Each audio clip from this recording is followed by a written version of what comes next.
Recipe সজনে শাক ভাজা।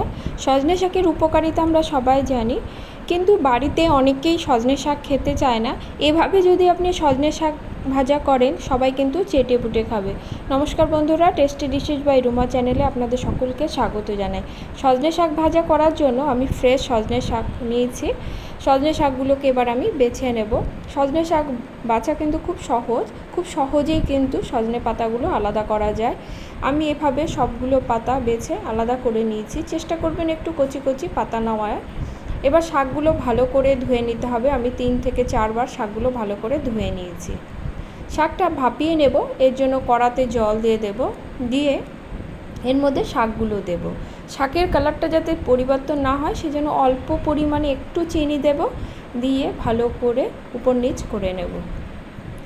শাকটা আমার ভালো করে উপর নিচ করা হয়ে গেছে। এবার ঢাকা দিয়ে জল শুকিয়ে যাওয়া পর্যন্ত রান্না করে নেব। খুব একটা জল দেবেন না, আর জলটা অতিরিক্ত দিলে ফেলে দিতে হবে, আর শাকের পুষ্টিগুণ কিন্তু বেরিয়ে যাবে। এই জন্য চেষ্টা করবেন অল্প জলে শাকটা ভাপিয়ে নেবার। শাকটা আমার ভাপানো হয়ে গেছে, দেখুন জলটাও কিন্তু শুকিয়ে গেছে। এবার কড়াতে দিয়ে দেব সর্ষের তেল। শাকটা আমি সর্ষের তেলেই করব। বেশ কিছুটা বিউলির ডালের বড়ি লাল করে ভেজে নেব। আপনারা আপনাদের পছন্দ অনুসারে বড়ি নিতে পারেন। এবার আর একটু সর্ষের তেল দিয়ে দেব। তেলটা গরম হলে ফোড়নে দেব তেজপাতা এবং কালো জিরে। আপনারা ঝাল কি পরিমাণ খাবেন সেই হিসাবে কিন্তু কাঁচা লঙ্কাটা যোগ করবেন। আমি একটু ঝাল করব, তাই 6 থেকে 7টা কাঁচা লঙ্কা চিড়ে এর মধ্যে দিয়ে দেব।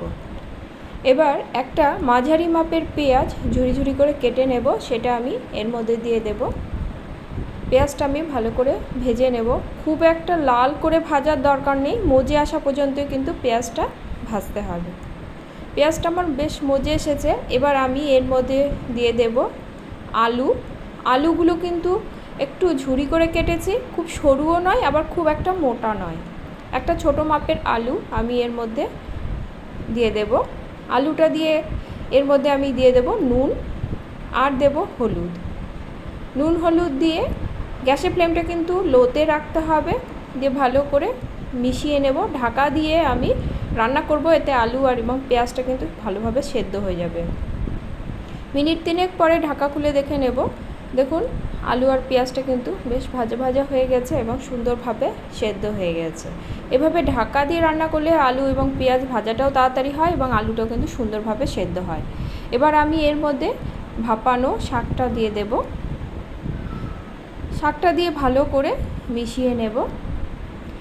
সজনে শাক যদি আপনারা ভাপিয়ে না নেন তাহলে কিন্তু একটু কচকচে ভাব থাকে, খেতে কিন্তু ভালো লাগে না। এভাবে ভাপিয়ে নিলে শাকটা খুব তাড়াতাড়ি মজেও যাবে এবং খেতেও বেশ ভালো হয়। আমি ঢাকা দিয়ে 2বার এরকম ঢাকা দিয়ে আমি রান্না করেছি, এতে বেশ শাকটা আটো আটো হবে।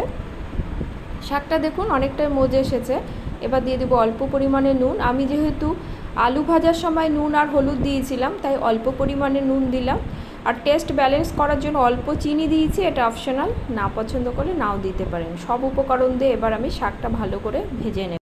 ভেজে রাখা বড়িগুলো দিয়ে দেব। আমি কিন্তু বড়িগুলো একটু ভেঙে ভেঙে দিয়েছি, এতে শাক ভাজা খাওয়ার সময় মুখে পড়লে বেশ ভালোই লাগে। আবারও ভালো করে আরও মিনিট 3 মতো রান্না করে নেব। আজকে আমার এই শাক ভাজা রেসিপিটি আপনাদের যদি ভালো লাগে লাইক কমেন্ট করবেন এবং সাবস্ক্রাইব করে পাশে থাকবেন। আর একবার এই রেসিপিটি বাড়িতে তৈরি করার অনুরোধ রইল এবং কেমন হয়েছে কমেন্টে কিন্তু আমাকে অবশ্যই জানাবেন। শাকটা ভাজতে ভাজতে মোটামুটি 3 মিনিটের মতো হয়ে গেছে। দেখুন কতটা কমেও এসেছে এবং কালারটা কতটা সুন্দর এসেছে। এবার গ্যাসের ফ্লেমটা অফ করে পরিবেশনের পালা। আজ তাহলে এ পর্যন্তই, দেখা হবে পরের কোনো রেসিপি নিয়ে। সকলে ভালো থাকবেন, ধন্যবাদ।